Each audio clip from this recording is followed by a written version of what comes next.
Ladies and gentlemen, welcome to episode 54 of the Division Z podcast. My name is Jason. And I'm K Cosmic. We've got an exciting week ahead of us for the Call of Duty Zombies community. Mauer Der Toten is coming out on Thursday, and I have a good feeling. I've got a good feeling about this map, man. I have a really good feeling as well. I mean, what are your thoughts on the trailer, first of all? I just want to hear your overall impressions. Dude. We haven't really had a big chance to talk about it. You said it looked, I think you said it looked good, but I want all your thoughts. Oh, like, yes. It definitely looks really great. The Wonder Weapon looks like a ton of fun to use. Yeah. But real quick, before I continue my thoughts, I got to say hi to everybody in the chat. We got Dubbed Out, yeah. We got Reynolds, we got Zanai. Hello, everybody. Welcome to the stream. Hope everyone's having a fantastic Sunday. June the 11th. Yes, today's the 11th. Yeah, that's it. Yeah. I almost forgot, man. Dude, it's already the 11th. What the hell is going on? This month has been going so quickly for me. This month has been going way too quickly, and I don't think I like that. No, I want things to slow down a little. Oh, man. It's like, I swear to God, time goes faster after the 4th of July. That's what happens. I think that's what happens. It's kind of like Christmas, isn't it, though? Like, where you do Christmas, and it's like, oh, fuck, we're in February. Like, it goes by. June. Chad, did I say June? I meant to say July. If I said June, that's pretty funny. But I thought I said July. If I said June, that's pretty funny. Anyways, but Mauer Der Toten trailer. Yeah, Mauer Der Toten. Got the Wonder Weapon. It's got those variants to it that Treyarch confirmed in their blog post. We saw two of the variants, or at least the base variant and then one of the upgraded variants, which you got like the triple shot thing, which looks pretty cool. Yeah. Do we know how many variants there are of them? 4. Oh, perfect. We're going back to. So we're going back to the classic, four weapon kind of a thing.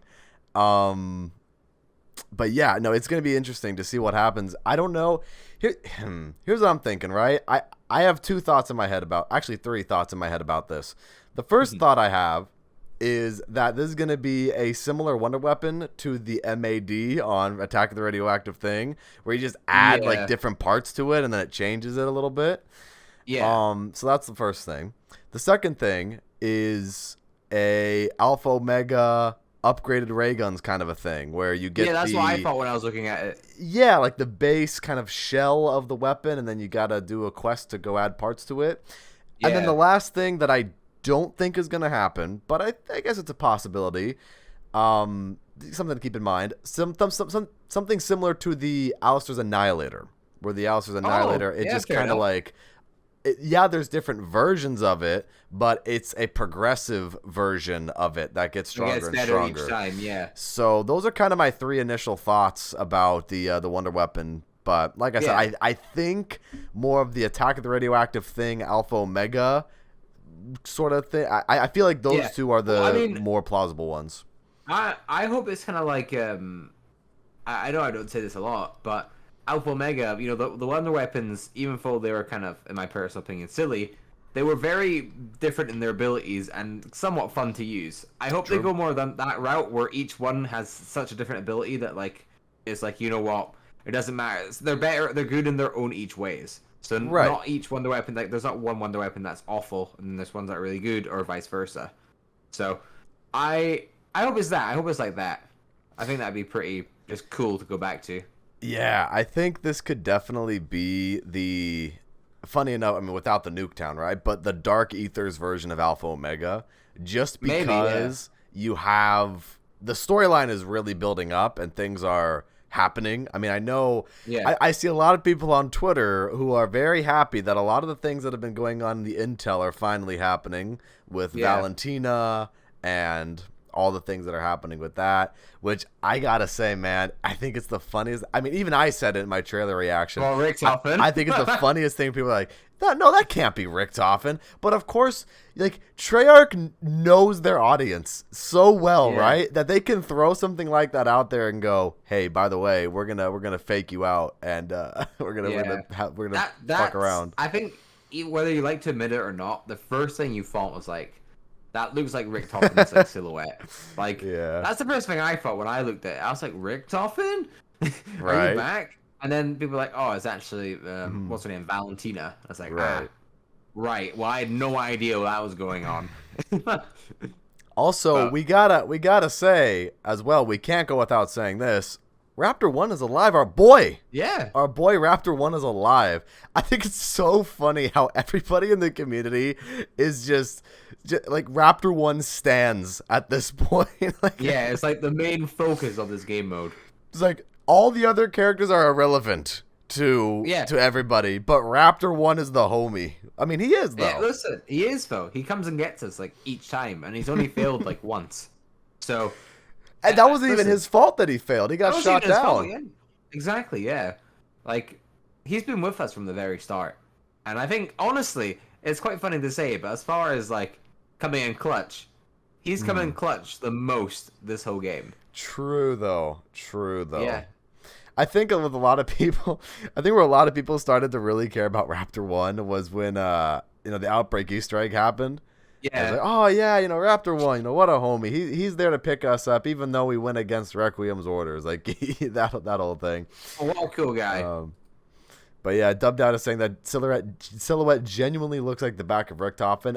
I mean, I think they're doing that on purpose. Yeah, they're definitely doing that on purpose. And if you didn't know any better, you could definitely be like, oh my God, Richtofen's coming back. But since Valentina looks very, very similar to Richtofen in the outfit that she wears. The like hat, isn't it? I think because you can kind of see like it's the whole officer attire, Yeah, because that's what kind of the Richtofen looks like, obviously in his like uniform. Right. You think, yeah, like, man, I wonder if any of the future maps, they think they'll tease like this little stuff again, and trying to get like let's mess with them a little. Yeah, no, absolutely. I mean, they'll definitely gonna play around with the community a little bit because, like you just, it's just Treyarch. I mean, it just like Reynolds. Yeah, the chat says yes. It's just the Treyarch trolling the community. Yeah, I mean, Trollarch. Yeah. I mean, here's the thing though. If Richtofen were to come back in some form, it would come back in Eddie, the little kid version of him. So I don't know. I feel like that would be the way to go there. And then you have that skull, like Grim Reaper kind of a guy who like the what we call him, like a main boss, mini boss. Because I don't know what he is. Because he seems like more of a threat than a Panzer. Right. But like I don't know. Because you've seen the Panzer obviously in it. I don't know. I think he's definitely very integral to the Easter egg at some point. Something to do with the story. That's all I know. Maybe he's kind of like the special round. Because did we see any dogs in the trailer? I don't think we did, to be honest. No, maybe there's no dogs in this. Thank you. Knock on wood. Hope there's no dogs in this, right? If there's no dogs, it'd be great.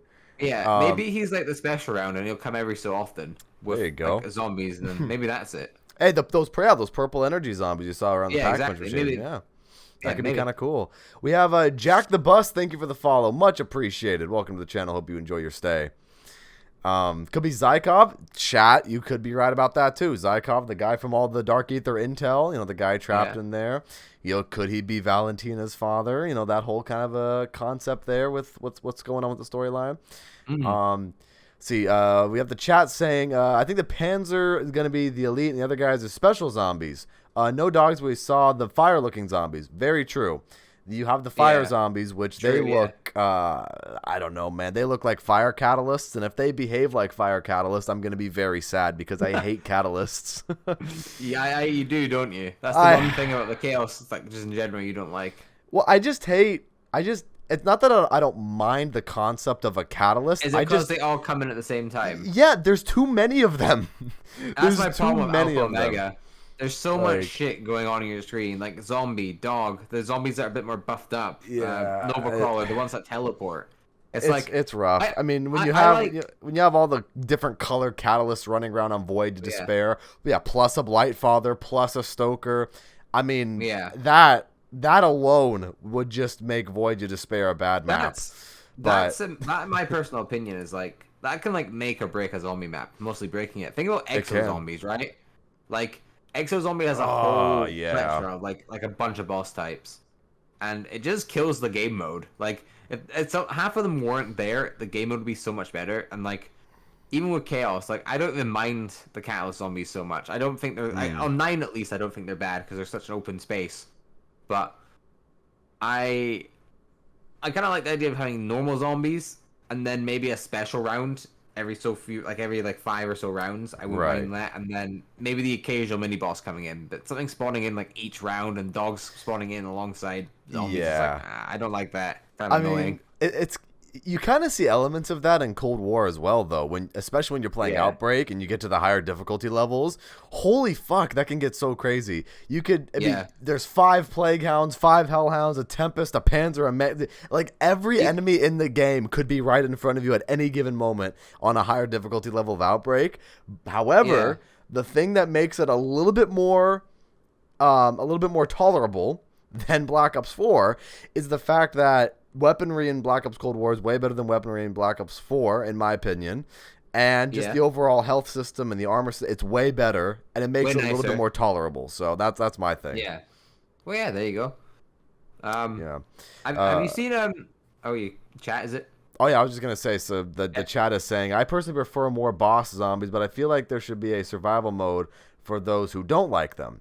Yeah, and I think that's where a lot of the community, a lot of the there's a word I'm looking for, but a lot of the thought process, I guess you could say, for lack of a better term, that the reason why the community wants so many, standalone survival maps. Of course, you've seen people before go, oh, why can't we just have this as a by itself survival map? Oh, that's just. We've even talked about it before on the podcast. Yeah, we could have. So many things that could do this is a standalone survival map right here. Well, that could be really cool. Maybe that's part of the reason. Remember when we had mutations, and then no one touched them, and then nobody touched them, and I think mutations is definitely very underrated. Yeah, I think the main thing with mutations is, well, even saying that, you still got what was it called? Not the Vinium, it was plasma. Nebulium plasmas. You still got plasma from playing in that. It was just like, I don't think you leveled up or something. You don't level up. Do Easter eggs. Yeah. You can't level up and you can't do Easter eggs. So that was the major drawback to it. Yeah. Like if that wasn't there, then I think a lot of people would have played it more because Sniper hands Easter egg down. challenge. Hands down. And even making it so like it doesn't go through as an Easter egg completion because you're pretty much playing with, we'll say, like mods, I guess you could say. Right. But it's like still like, come on, it'd be fun. I don't think we'll ever see anything like that in Cold War, which kind of sucks, though. That's the thing where I forgot who said this, but during Black Ops 4's life cycle, they someone somewhere said you should beat the Easter egg on whatever map, Voyage of Despair 9, whatever you're playing. You should beat the Easter egg, and then after you've at least completed the Easter egg one time, then you can do it in mutations. So that way there's like an incentive to actually complete the Easter eggs, which I think is a great idea. Yeah, so I think mutation was definitely severely underutilized, and mutations definitely kind of got swept under the rug when it comes to Black Ops 4 Zombies. We have Reynolds in the chat here also saying, my theory is that the one will be the boss fight, but we'll have to defeat them, and it will escape setting up the final map. Yeah, I think the one could definitely be the final boss. Just reading all the intel and seeing what's going on there. Either he's going to be the final boss for this map or the final map. Who knows? But the story's definitely going in a very... What's that? It's so weird to think that, like, we've had D Machine, Firebase Z, Outbreak, this map, and then most likely one more. It could even be the case where we don't get something until later, like even after the game's life cycle. I know a lot of people want Zombies Chronicles too. Yeah, I hope so. Like, I think the thing is, though, you gotta remember, they started this map just before Firebase Z, if I'm not mistaken. So they were working on this map for quite a while. Oh yeah, definitely. How long is it gonna take for them to produce another map for the game's life cycle? And it's not their fault that they've been rushed and all the world stuff going on. Absolutely not. But just logistics, are they gonna be able to pump out a map in that time? That's gonna be up to standards. At this point, what's gonna end up happening is the last map will most likely be here's my opinion. I have nothing to back this off. I have no evidence. I'm just saying how I think.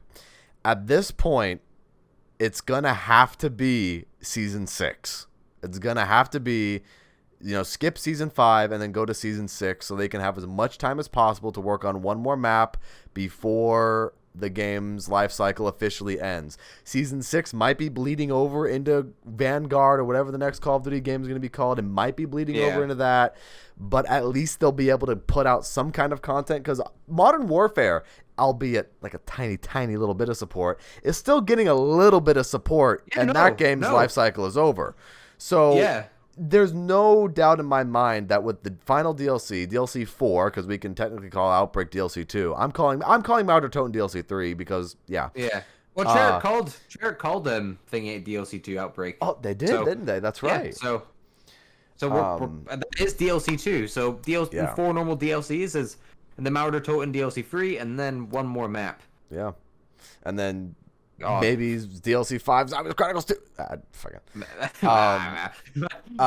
But yeah, no, I think it's definitely gonna have to be a Season 6 thing, because I want them to work on it. You know what I'm saying? I don't. Here's the thing, right? People are so impatient. Here's the thing, right? I would love to have zombie maps frequently that are of really good quality, right? Mm-hmm. But at the same time, I'm just thinking, I don't want history to repeat itself and for people to, end up hating the maps because of all the errors and issues. Right. So my whole thought process behind it is, take as much time as you want. It's a video game at the end of the day. I'm gonna play it and enjoy it, and I'll grind the hell out of it as well. But it's a zombie map. I can wait for a zombie map to come out. Thinking back to the Black Ops 4 and 3 days is like, there are some dry periods that were very dry, but the community came back like stronger than ever after. Absolutely. And Black Ops 3, at least, after each map kind of came out. Absolutely. Maybe not so much that episode, but the rest of them definitely. And it's like I said, I said this before. The way the vibe is for Mauer Der Toten, the way the vibe is for this map right now, it reminds me heavily of the period of time in Black Ops 3 between Zetsubo and Gorod Krovi. Yeah. Where this map could definitely rally a bunch of Zombies fans together for this really awesome experience. And I'm even willing to say that this could even be identical to the period between Ancient Evil and Alpha Omega, because Alpha Omega garnered a lot of traction in Black Ops 4. It garnered a lot of attention. A lot. I think the numbers were similar to Alpha Omega that they were back in Revelations of Black Ops 3. So I just the feeling that I get that this could definitely be one of those periods for the community. And it definitely could be. The chat is also saying this map release is really important, and it is. Because this could be a turning point for the entire game. This will determine whether people, I hate to say it, right? But I think this could definitely determine whether people stick around for this game. Yeah. And see the actual ending. The fans that don't like Outbreak have been waiting. And I know there's a hard argument that this game doesn't have content. It does have content. It does have content. A lot of it's not aimed to the traditional Zombies fan. Because Outbreak, they're trying new things. Yeah, I mean, Onslaught, there's a bunch of content there, but only one platform can get it. So, right. But I mean, with Outbreak, at least, there's a lot of content there, and the time and effort they put in Outbreak is probably equivalent to one normal zombie map. So you got to think of it that way as well. And with Outbreak as well, they can constantly update it and make it better.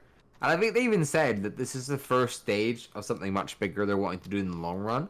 For sure. So, when we get our standalone zombie game eventually in 1 to maybe 5 years, whenever it comes out, I think we're definitely going to see elements of Outbreak, but on a much larger scale, on a much bigger open world scale as well.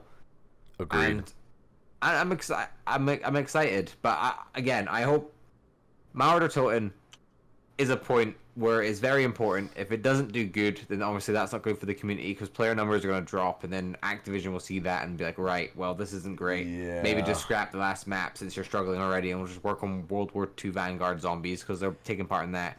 Or what happens is the game pops off, does really well, and they're like, right, let's finish off the seasonal content for the fans. Let's get Zombie Chronicles 2 in here as well, since the fans really enjoy it. And let's update Cold War until the next Treyarch release, pretty much. And, that would be great if they were to continue the support on Cold War, with Zombies Chronicles 2. That would be cool. But here's the thing. Just because so many people so many people have talked about it, have clickbaited it, have just done all this crazy. Oh my God, Zombies Chronicles 2 totally confirmed, right? Yeah. I'll just see it when I see it. I'll see it when I believe Yeah, it. and That's as well as that my as well, mindset. the current way content's working, and with Modern Warfare, Black Ops Cold War, and then Vanguard whenever it comes out, I feel like a lot more focus has been put onto the current COD and Warzone, and not so much COD previously. I know Modern Warfare had a few updates, and it even got a few maps, not a Right. lot, and even I think a weapon or two as well, right? Which is very Yeah, cool. yeah. I don't know if Activision whose business model is like, right, let's update Cold War Zombies when we have a zombie game that's already out, which will be Vanguard Zombies if they choose to do so. Speaking of like just games and stuff in general, have you heard what they've done with Battlefield 4? What did they do with Battlefield 4? I don't know. Well, with Battlefield 2042, isn't it? Yeah, 2042. A lot of people are going back to Battlefield 4 because they're really hyped. Right. So what they've done is DICE has gone back and like, right, let's update the servers and make more servers so there's not many waiting times. So they've gone back to like an 8-year-old game. That's pretty and crazy. Updated it. People are actually going on to it, and it's like, man, it'd be nice if the call like if Activision be like, right, let's go update like Black Ops 2 to fix its problems one last time, or like any older game where there's some issues. That would be great. Honestly, that would be great. I mean, again, the likelihood of that happening is slim to none, just because. No, absolutely not. Never. Just because of obviously Activision wants to stay in the present. Yeah. I just have to say that I just thought that was a really cool story. That is a really great point. I think that definitely, to me, anyways, shows two different points of view when creating their games for the future. Where I think Call of Duty has kind of become I mean, obviously, a lot of games and a lot of franchises are machines, but Call of Duty has really, really become that machine that it's just go, go, go, go. No, like, don't stop. Just kind of, the train keeps going forward, knocking everything else out of the way, and we're gonna focus on the battle pass and the store and Warzone, and we're gonna focus on all that stuff, and we're just gonna keep going this way with it, and that's kind of their focus. Battlefield, to me, from what you just told me there, they're really trying to figure out how they can please the community. How they can get the community really enjoying their game again after so long without a hype really generated around Battlefield. Yeah, because I think, I mean, with Battlefield as well, Battlefield 1 was an okay game. Battlefield 5 just had issues, like, all across the board, from the trailer that dropped to the very end of the game. I think what DICE know what to do now. They know they want a modern game. They want it to, be bigger and better than ever, because that's Battlefield open world destroying stuff experience, and that's what they're going to bring with this next game. And I think with COD, it feels really awkward and weird that we might be getting a World War II game when no one's been demanding a World War II game whatsoever. It feels really weird to me. I'm not gonna lie. Well, I feel like they don't. Here's the thing, right? COD World War II was quite a good game, and I didn't mind it at all. I think with the update as well, it made it a lot better. But what COD fans have you heard say, "Oh my God, I can't wait for the next World War II game"? Well, obviously, not all the fans, but a lot of fans are really disgruntled by the fact that it's going to be a World War II game, or at least it's leaked to be a World War II game. Of course, we'll never know until they reveal. I mean, it's more likely than not that it's gonna be a World War II game. Yeah, there's so much. My mindset when it comes to that is I really don't mind as long as they can do something cool and do something new with it, and really try. It's a fun game. Yeah, if it's a fun game, it's a fun game. Although I do like the modern era the most, I will say, but same here. It's like I wouldn't mind as long as something new happens, as long as they're continually trying to innovate, they're continually trying new things for the game, which is exactly why I think Zombies is kind of in this interesting state right now, just because Black Ops Cold War, just like Black Ops 4, is a little experimental with a lot of these systems and Outbreak and the upgrade everything and the just it's very experimental in the way that Treyarch is trying a lot of different things, and I think kind of a little bit off, not off topic, but a little bit of a thought that I had is that I think that the zombies community is here. The zombies community is here. Treyarch knows the zombies community is here. To me, I just get this feeling that really Treyarch and not Activision are the ones that genuinely care about zombies. And I think that goes without saying. I mean, obviously, zombies is a part of Call of Duty, and Activision, wants that product to be placed out there to get more players on the game to play zombies, right? But yeah, I don't know, man. I just whenever I think of Treyarch and whenever I think of new content releases, Treyarch posts teasers about, oh yeah, the new multiplayer map is coming. Then that's it, right? But then for zombies, because the zombies team is such a passionate and committed team, you'll see like 5 teasers in a week for their new map because they're so concentrated on that, and they're so passionate about that particular thing because zombies is such an innovative thing. So to me, I just really think that a lot of, and again, I have no evidence to back this up, but it's just a thought that I had in my head, that more developers at Treyarch genuinely care about zombies than maybe some of the people over at Activision. I could be wrong. I could totally be wrong. Maybe Activision just for whatever reason says, you know what? Fuck it. We don't see any monetary gain in zombies, so we're not going to push this, right? Which I guarantee you is the case, which I think is not a great move. But yeah, I think I don't know, man. That's just kind of the feeling I get. When it comes down to it, I think with multiplayer is pretty standard in the sense that it's what most people buy COD for. Like, as much as we love zombies, and the zombie community is, in my opinion, slightly better than the multiplayer community. Well, maybe not by much. It's always going up and down. But everything's up and down. Yeah, exactly. But with multiplayer, I feel like it's like when you buy a COD game, you absolutely know you're getting a multiplayer experience 100% of the time. And when it comes to zombies, that third game mode, to a lot of people, zombies could just be like campaign where they just never touch it. Like, I'm not gonna play this. Multiplayer is kind of what I like, and I think Activision's thought process is right. Multiplayer is gonna bring in enough players to support that game mode for little to like no advertising. While zombies, on the other hand, I feel like Activision might be a bit tougher on the zombie people, being like, right, you have to promote your game a little, promote the maps coming out, put intel, things like that. And whilst not giving them the biggest team in the world still, right? I think they might be a little bit harder on them in the sense you have to promote your game because it's quite an off game mode.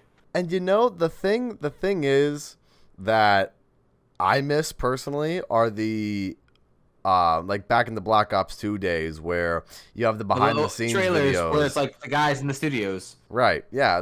Von der Haar is sitting there in front of the camera explaining to you their thought processes behind why they created certain maps. I miss that kind of stuff. What I love? I love them because you go back and listen to them, right? I watched one a few weeks ago, and they're so scripted. Like, they're good because they had it all written down because it was just these developers, right? That they'd be like I'm gonna make up stuff. Havoc is a broken down town in the Middle East. We're gonna have high action up top and low action at the bottom for all styles of play. Right. And it cuts to the next one, and then they were so good for. They were so nostalgic, and then like the next chapter in our zombie saga, Origins. Yeah. And then it's like, oh, it's so good. I want them to bring them back, but they won't. I feel like. Well, the thing is that they still do their studio broadcast, right? They still give you intel. More than anything. Yeah. It's not. I mean, they still give you intel on the game. They still tell you what's going on, right? Maybe it's just nostalgia. Maybe it's just the nostalgia of that kind of makes me go, oh, I wish something like that would be a thing. But I don't know. They give us a lot more now than they did before in terms of intel. Like, their studio broadcast. How they whole broadcast dedicated to it. A little bit. Maybe. I don't think so because when they broadcast, they give like hour-long broadcasts talking about like the game in general, right? Well, you know what? I'm gonna look up how long the last one was for season 4. Yeah, I could be wrong, but I mean for multiplayer stuff, they for the DLC trailers, they went into detail over like a 5-minute clip, and it was good. It was very good and quick and to the point. I don't really watch the studio broadcast except for the zombies portion, But I feel like in the more current ones, yeah, I know, right? But I feel like in the most current ones, they give a lot more detail in their thought process and what they're doing. Yeah, so the last one for season 4 was 30 minutes, right? Okay, well, there you go, right? That's good intel. I mean, that's good intel in the game, obviously. But I don't know. Just to me, there was something so special about the OG Black Ops 2 style. It had more heart in it. It had more heart in it, I think. Where it's just this group of developers sitting down making the game they want to be great. You know, like passionate about the maps, passionate about because we got your free maps and normally a remake, right?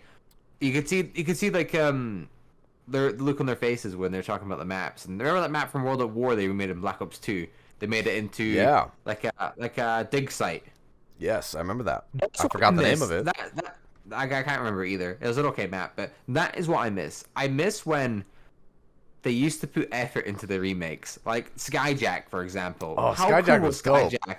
That was great, wasn't it? They changed it up a little, and like you're on the police ship, and it was really cool. And like, just the thing is, right, when you change up the maps completely, right, and completely give them a new design, it takes your brain a second to realize what you're doing, and then it's like, oh wait, if you don't know, it's a remake.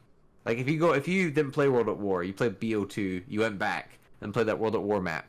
It's like you know the layout. This is in Black Ops 2. Like it's cool. Yeah, rather than just being great and paste. Yeah, I mean, I think the thing is, and I think it's kind of funny, where you definitely have a lot of people in the community really complaining about remakes, and they complain about reused assets and things like that, right? But then you have things like Skyjacked, and then you have, you know what I'm saying? I just, to me, when I hear the reused asset, that's just a remake thing, I just go, dude, it's okay. It's okay, man.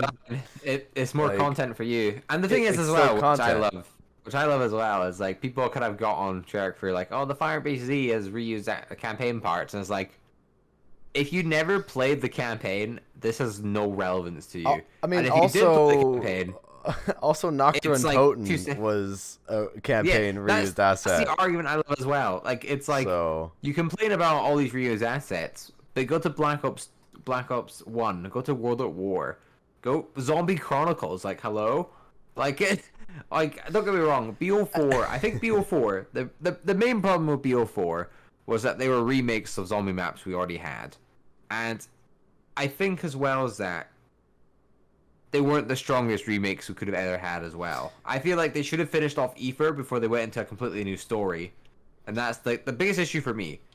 I mean, I don't know. I don't mind the remake zombie maps. I really don't mind. I really don't.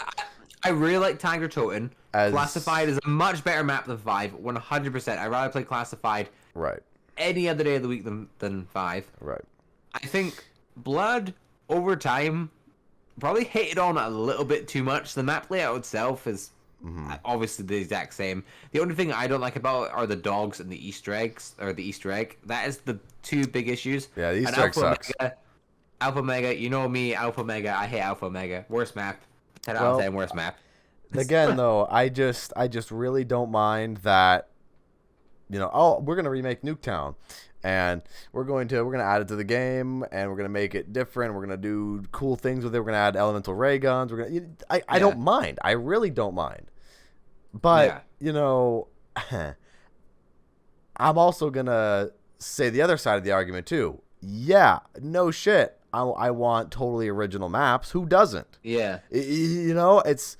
I think that there's a healthy middle balance that you can have as a developer where if they decide to do that, where obviously they added Apocalypse to the game in Season 2, and I believe Express was also added with Season 2 from Black Ops 2 into Cold War. So things like that I don't mind. Collateral, no. Right? Collateral is a new multiplayer map for Black Ops 4. Oh, and by the way, here's Hijacked again. So I don't mind that they're putting Black Ops 2 and older maps into Cold War. They're also making newer maps. It's funny. I've actually really realized. Don't mind. You look at Cold War. There's been so many BO2 maps put in. Yeah. And I don't mind at all. Yeah, no. Put all the BO2 maps in and just make them a giant playlist. They play really well. Care. They play really well in Cold War. They probably play better in Cold War than they do in Black Ops 2, if I'm being quite honest. Because that game. Well, I haven't played Black Ops 2 in a long time on the multiplayer front, so I really can't say that. I went back to play it a few days ago because I was getting gameplay, and I got into a lobby that wasn't hacked. I will say it was very fun in the sense that it just felt like an arcadey Black Ops. It just felt like Black Ops 2, you know, like it was just right. It was fun, but definitely Cold War. I feel like on the multiplayer side, first of all, I feel like multiplayer content getting remade isn't the biggest issue in the world. And I think a lot of the fan base are like, oh, we want remasters. Bring us back Hijack. Bring us back Firing Range, you know? And then they get them, and it's like... Well, there's nothing new here. Yes. Yeah. And beforehand, they could complain with the Season Pass and be like, oh, I paid for new content. Well, now you can't because it's all free, so... Yeah, that's the thing, man.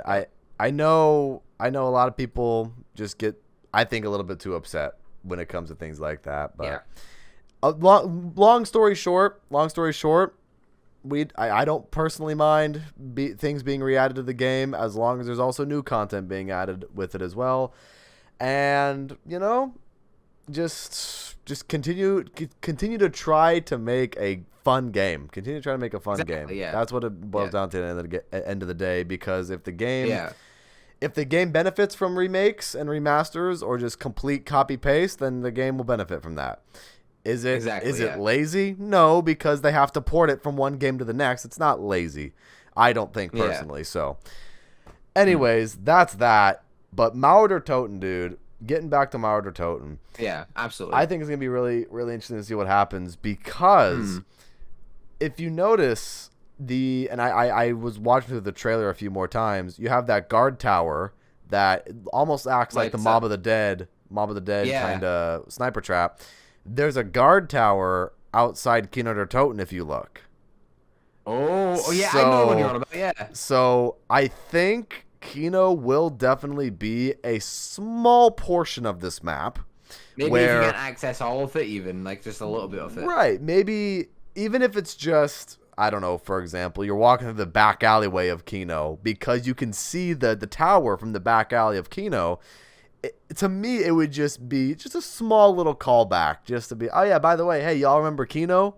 Or maybe part of the Easter egg is teleporting to Kino to get a part or something like. I mean, who knows, right? But I definitely think Kino will be sort of a, how do I say it? There will be an homage to Kino, or Kino will make a cameo in some way. I think that confirms it for me. You know what you could do even? It could be the case where you teleport to Kino's Pack-a-Punch room, and you see inside the theater, and then you get teleported back to the main map. Yeah. And maybe there's some way to actually get into it where it isn't so obvious at first. Who knows? Maybe the Kino stage is the boss fight room. I mean, maybe. I can imagine it just all being cleared out, and it's like, you know, that'd be cool. That would be pretty cool, actually. I mean, obviously, because Pack-a-Punch isn't going to be in the Kino Pack-a-Punch room, otherwise I'd say that. But I don't know, maybe similar to D Machina, where you have to teleport to the Dark Aether to get the Pack-a-Punch part. Maybe you teleport to the Dark Aether to get the Pack-a-Punch part, and it's in the Kino room, maybe, and then you come back to the real world, and it starts that kind of strange lockdown with the skeleton man. So, could be interesting. Could be interesting to see what happens. But yeah, Kravchenko in the zombie storyline is also very interesting. Yeah, he's really made his mark, hasn't he, by now? I really like it. I really like the addition and what we've seen so far out of Kravchenko in the zombie storyline, because to me, this will give Omega Group a lot more of a solid foundation in this storyline, because now we have a character that, number one, totally came out of left field, might I say, that we wouldn't even expect to be involved in this storyline. I mean, since Weaver was involved, with Requiem and things like that, I guess you could make an argument that, well, maybe you could have seen that coming, but I just think it definitely came out of left field for me. Oh shit, Kravchenko's in this, so I want to see more campaign how do I describe this? More campaign story threads in Zombies now, because you had that one mission. One of my favorite missions of the Cold War campaign is where you go to the Kremlin and you're undercover, and you see all the characters there. You see all the bad guys from across the universes there in one spot. So it's crazy. It's crazy to see. I think that I keep forgetting his name. Zakayev, Modern Warfare. I believe he's there too. So it's one of those things where you go, dude, this let's get some more of this stuff going. I want to see more of the conspiracy side of it too. I want to see the shady, the ulterior motives of Omega, the ulterior motives of Requiem, and then we have to team up with Samantha Maxis at the end for DLC 4 and take down both Omega and Requiem because they're working to fuck up the world in some way. They're not in it for their countries. They're not in it for any of that. They're in it for global domination. They're in it for the Ethereum arms race. They're in it for creating their own army with it. And that's why Valentina is such a threat, because Valentina maybe is awakening this army a little too early. And, Kravchenko, it just, I don't know. To me, I think Omega and Requiem are going to be two sides of the same coin. And I think there's going to be this huge reveal that, oh, yeah, by the way, this is all a psyop. It could happen. I think there's definitely a huge chance, because the Cold War is all about deception, and the Cold War is all about who's really doing what. What's going on there behind the scenes. I mean, reading some of the intel the other day, the CIA is trying to cover up Operacja Inversia. The CIA is trying to cover up the fact that even happened in the first place, because our Requiem operators went out of line and disobeyed Requiem to help out Maxis. So they're pretending it hasn't happened. Yeah. And so the CIA is definitely trying to make sure that gets swept under the rug. Number one, probably to maintain Requiem's image. But number two, I think there's another reason for that. I mean, we'll find out most likely in this map. I think all the stories will unravel and set up for the final DLC map. And I think it'll be good. I think they've definitely taken their time. And I think it's time for us to see all the hard work they put into this map, and I'm really excited for it. I'm really, really looking forward to the story in this map. It's gonna be great. We have the chat here saying it's gonna be parallels to Monty and the Shadow Man. In this story, Monty is Requiem and the Shadow Man is Omega. I can see it. I can definitely see something like that happening. Where, I mean, then you have Weaver and Kravchenko kind of filling those two roles in a way. Weaver would be Monty, and Kravchenko would be the Shadow Man, and they're trying to, in a way, you could also say trying to play God, because of trying to harvest the Ethereum, and they're trying to make these otherworldly weapons. And I mean, they're definitely trying to play with the laws of nature in this way. So definitely, I can see that. I like the comparison there. Yeah, no, definitely. Gonna be great. It's gonna be great. I think overall. I just have a really good feeling about Mauer Der Toten. I think it's gonna be a fun map. The Wonder Weapon looks fun.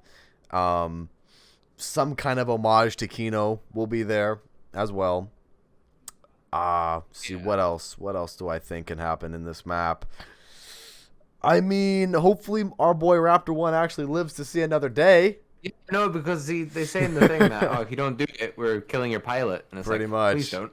Please don't. Please don't. We love Raptor 1. Don't kill him. Please. Also, what's kind of interesting is, speaking of Requiem and Grigori Weaver, the Weaver operator is coming to the game as well with Mauer Der Toten, so we can play as. It's gonna be fucking great. I can't wait. I can't wait to see all the memes. We're gonna be playing as Weaver, listening to Weaver give us orders. and then it's him talking to Samantha, and then you're in the firebase cutscene, and it's like, you okay? Yeah, and it's just him. Yeah, dude, I can already see people doing the Outbreak Easter egg and the Firebase Easter egg, playing as Weaver and Samantha. Oh God, just the memes. The memes are gonna be great. That's funny, dude. Again, it just goes to show you, it does not matter who you play as in the game. They do not care. So give us an OG character pack, please. I'm serious though. Like, why not? I would definitely buy it. I Like, don't care. 100%. I don't care if it Samantha. doesn't make sense canonically with the Dark Aether storyline. Treyarch has proven it does not fucking matter who you play as in the game, Yeah. as long as the story is told through the intel and the story is told through the eyes of Requiem and Omega. That's- Yeah, honestly, again, you know, if they release a pack of like Primus or Ultimus, 100% buying that, even if it's like 30 pounds, dollars. Dude, I'll use all my It's gonna COD points. yeah, it'll be worth it. It'll be 100% worth it because it's the OGs. If there's any point for them to do that, it would be if Zombies Chronicles 2 came to Cold War, which again we'll have to wait and see. I'm not gonna say anything. But yeah, I think if there was any point in Cold War's life cycle where that would happen, the most likely option would be during a Zombies Chronicles 2 type of DLC, which would be, Season 7, because obviously we're going to be getting 6 seasons for Cold War. Zombies Chronicles would be Season 7, and the operators are Richtofen and Dempsey and Nikolai Takio. Yeah. I don't know. Could be interesting. Be fun. Could be definitely really fun, man. But to me, this, when looking at Mauer Der Toten as well, it makes me wonder how long Treyarch is going to go without giving us a little bit of extra ether intel. Because the way I see this storyline evolving is there's going to be a event, there's going to be some sort of Easter egg. I don't know what it's going to be, but there's going to be some sort of event that is going to lead up to, oh my god, this character from the Ether storyline is back. Oh my god, this thing that happened in the Ether storyline is happening now. And I just really wonder when something like that is gonna truly unfold, because we've seen little snippets of, oh yeah, the Horizon dragons are in the dragon relics on Outbreak, and things like that. So I just, It's definitely coming through now. there's definitely things a lot more. Yeah, I think Outbreak's done a lot more for that. So like Outbreak's been the main factor of like old stuff kind of coming in, and it's very fun. And I remember when we first seen the Dragon Head. It's like, oh my god, the Dragon Head's back. It's like, what? So, dude, a little part of me was hoping that we would get the bows in Outbreak just because we saw the Dragon Head. A little, I know it's far fetched, and I even knew for a fact that it wasn't gonna happen. But there was still that little part of me. Yeah, I was like, you know what? A little part of me. Yeah, it would have been cool. Would have been cool to have even just the Wrath of the Ancients as just a really just powerful version of it. Yeah. Yeah. So it would be cool. Would have been great. Would have been really great, I think. And honestly, dude, I want to see some more callbacks to certain events that maybe don't get as much limelight in the Ether storyline. For example, the Wolf King in Horizon. Oh yeah, they could do something with him. They could totally do. Oh, an ancient warrior from another time period has broken through the Dark Aether portal and has become corrupted. Could you imagine a Wolf King boss fight?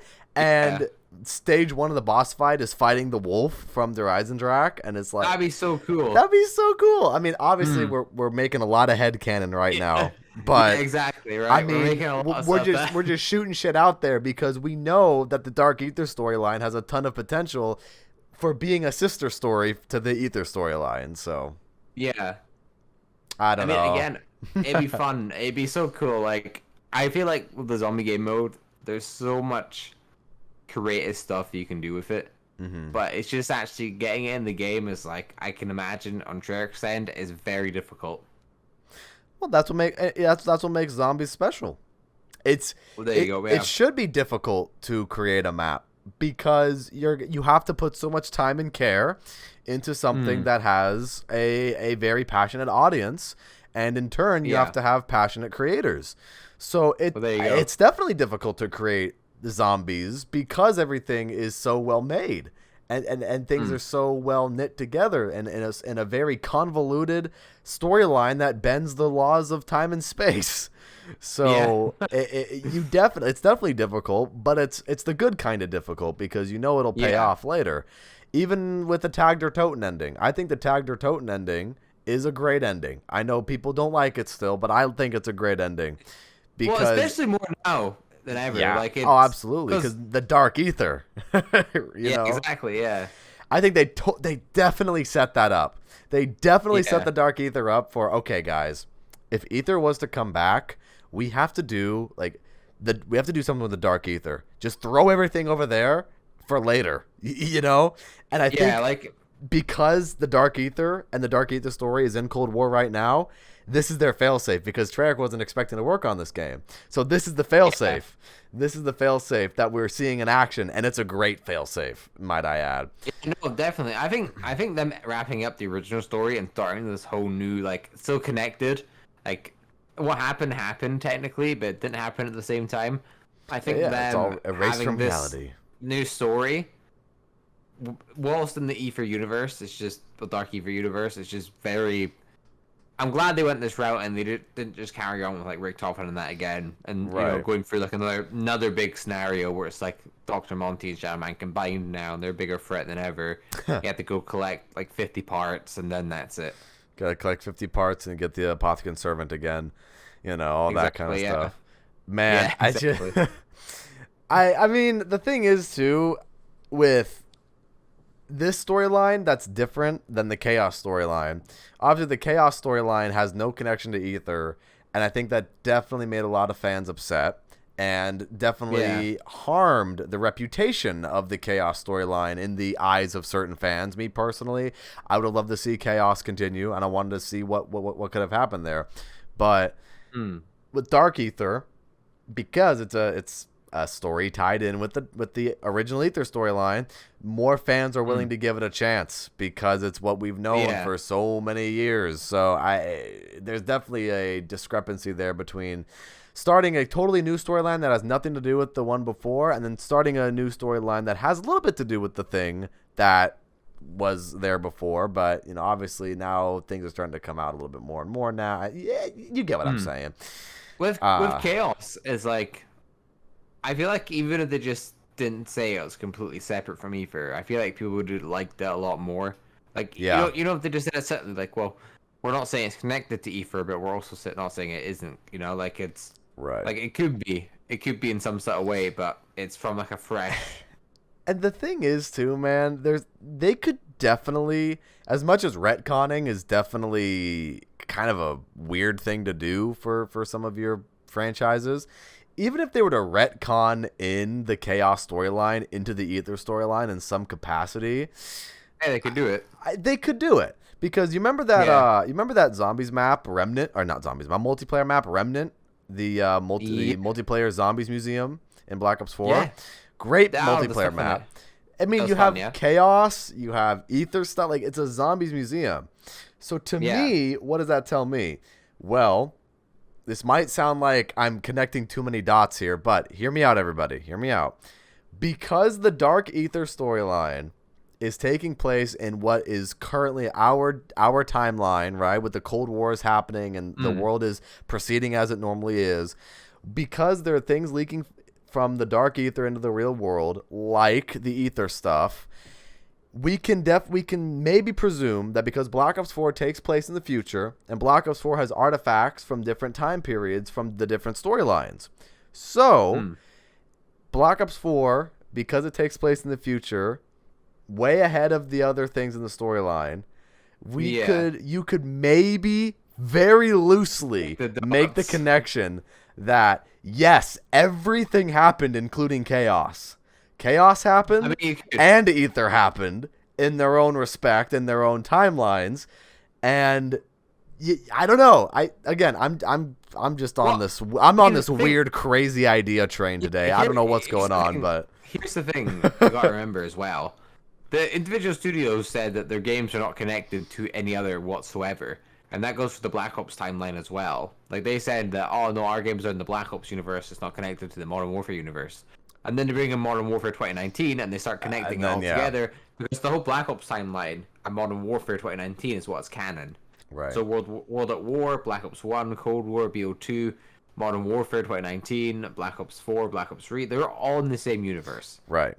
So who's to say that, the Zombies Museum isn't Yeah, who's to say the Zombies Museum isn't canon in a way? Because it could be. It 'Cause could it could completely be canon. Yeah. Definitely could be. So maybe it'll be, again, maybe retconned, right? And retcons can be kind of weird, but retconned prima materia into being an ancient form of 115 or something like that. You know, I don't know. I'm not trying to rewrite the story for Treyarch. I'm not trying to do any of that. I'm just throwing out outlandish ideas because I'm a nerd. Like that's just what it is. That's just what it is at the end of the day, because I'm a nerd. I mean, you can theorize, though. There's a lot of material there to work with, and you can connect the dots. You know how you have your own sort of, you know, like your own canon. You can decide. Head canon is a strong thing. Yeah, it's like you could just cut off from a series from any certain point and be like, okay, what happens next is this. You know, like you could think that with Cold War. It's like you could play the next. You know, that's really interesting. That's kind of like what happened with Star Wars. Disney just kind of went, okay, yeah. So by the way, this happened as well with the sequels. Oh no! What you do is here for the first 6 movies that came out. You acknowledge them, and then the next ones that you come out, you just pretend those ones don't happen because they don't have to happen. You know, pretend they don't happen. That is how I have to continue living this life. I have to think that the sequels never happened. That's like me and Transformers. I remember the first one. I have to remember the other 6 never happened. So that's how you have to look at it. You have to pretend the other ones didn't happen. Yeah, that's the thing with franchises, though. You just have to like kind of cut it off. It's like Breaking Bad. When things get really sad, just cut it off, make up your new ending. Like, oh yeah, there we go. Or like The Walking Dead. Just cut it off. Okay, this is what actually happens instead. That gets into a totally different realm of is headcanon ethically good? Because when you're consuming media and you know you're a fan of a title, you're a fan of a franchise, and then something goes wrong that you don't like, but then there's something factual in that universe because you're a fan. Does your headcanon, is it because you had headcanon? Does that make you disappointed, or is that because you just genuinely fucking hate it? And there's a discrepancy there, because I know a lot of people, even sequel fans of Star Wars, they had so many Snoke theories. Oh, Snoke is this guy. Snoke is Darth Plagueis. Snoke is blah, blah, blah. And then when Snoke just fucking dies in The Last Jedi, you know, a lot of people were mad for that portion of the movie.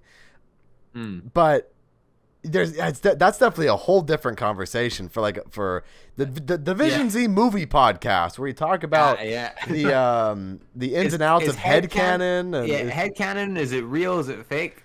Is it good? Is it bad?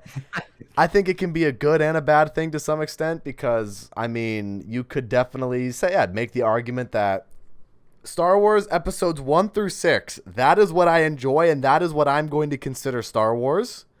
And then the other 3, 7, 8, 9, consider them like, you can just consider them like fan-made projects. Yeah, exactly. You know. Yeah. If I really wanted to, I could accept that Black Ops 3 is the last main game for zombies, and the cycle just continues. And the Black Ops 4 and Black Ops Cold War never happened. If I really wanted to, like, no, this is a story for me. That's it. The end. And that's the thing where you bring in the philosophical question of headcanon. Is that good or not? Because now you're kind of stuck. You're stuck in that one frame of mind where, oh, I'm going to totally be on my own plane, and I'm going to totally ignore what happens further in the storyline, even though I know there's more that happens. You know, there's definitely that kind of personal aspect of it too, where it's like, fuck, I know I'm stuck here, but because I don't like the other things, you know, it's definitely it's crazy. I like my version. Yeah, exactly. Right. Oh shit. I mean, I guess the one thing for me personally, and then we'll wrap up the show today, but I guess the one thing for me personally when it comes to the Star Wars sequels, it's not that I had headcanon.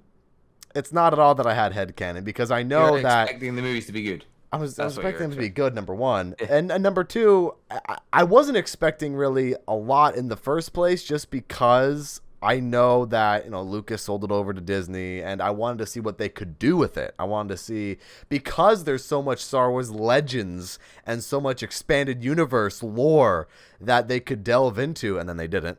and I wanted to see what they could have done with it. Okay, they decided to create their own kind of legacy. They want to create their own canon. That's fine. I get it. I totally get it. Yeah. But what they did with it, I just wholeheartedly disagree with the sequels. I just completely disagree with the sequels almost entirely. I mean, just, yeah. I could go on a whole rant about it, but we don't have another 3 hours. I guess the way to put it is that I think their headspace with the next 3 movies were just like, let's just try and make as many fluffy animals as we can. New characters who look pretty cool, and then we'll just market this movie and make a lot of money. And that's where the consumer side comes out of it. But the thing is, believe it or not, you can make a good movie and also make a lot of money. It works both ways. I mean, you know what I mean? A lot of people, they say, oh, well, Force Awakens, really high box office earnings. And that means, that's great. It's like, yeah, that's great for the money, but that doesn't mean it's a great movie. No, exactly. And, there's things like The Mandalorian, right? I watched a couple episodes of The Mandalorian. The Mandalorian is badass. Yeah, Mandalorian is absolutely badass from what I've watched. I mean, I got spoiled, and I kind of already know what happens later on, and that's badass from what I've seen. And I think that just it just shows you, because also there's different personnel working on The Mandalorian that were not on the sequel crew and all that kind of stuff. But that's, again, I digress. That's a whole different conversation for another day. So it's not that I don't like, everything after episode 6 that was made, or technically Revenge of the Sith, right? Everything after that is made is bad. Oh, it's all bad. It's all shit. It's just the sequels I have a problem with, because I still like Clone Wars.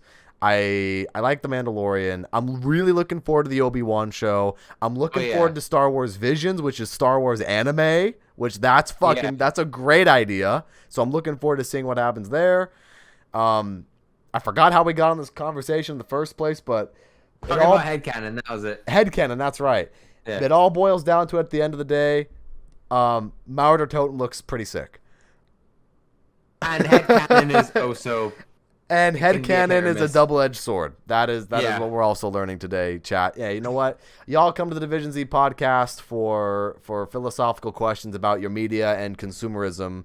And and there you go. Hey, maybe we'll dedicate a whole episode of the podcast talking about the ethics and philosophical inquiries about consumerism and how it either helps evolve or devolve our society. We'll, maybe we'll get into this huge philosophical talk about consumerism and who knows, man? I mean, who knows? Who knows at the end of the day, right? Oh, we got Azul in the chat. I literally just realized that you casted ZWC3 and I feel dumb. Well, don't feel dumb. I mean, hi, welcome to the podcast. Hope you're having a fantastic day. Don't feel dumb. It's all good. Hope you're having a fantastic day. But we're going to be ending the podcast here, actually, unfortunately. But yeah, we talked about a lot of good things today. Yeah, we talked a lot of good things today. We talked about Mauer Der Toten. We talked about Black Ops 4. We always talk about Black Ops 4 in some capacity on this show for some reason. And then we talked about headcanon, which is definitely a conversation I didn't think we would have today, but I'm glad we did, because it definitely gets the gears spinning, because I like talks like that. But you have any other final thoughts before we wrap up this episode? Let's just pray that Mauer Der Toten is an absolute banger. I think it will be, and yeah, I hope everyone enjoys it. Absolutely. Well, thank you all so much for watching this episode of the Division Z podcast. We're definitely looking forward to Mauer Der Toten. And if you guys are looking forward to Mauer Der Toten, let us know in the comments. And with that said, thank you all so much for watching. Check out our Twitter, Discord server, and the merch. I'll link down below in the description of this YouTube video. And thank you all so much for watching. Have a fantastic rest of your day or night, depending where you are in this crazy world. We'll see you all next time with another episode of the Division Z podcast very soon. Peace. Everyone.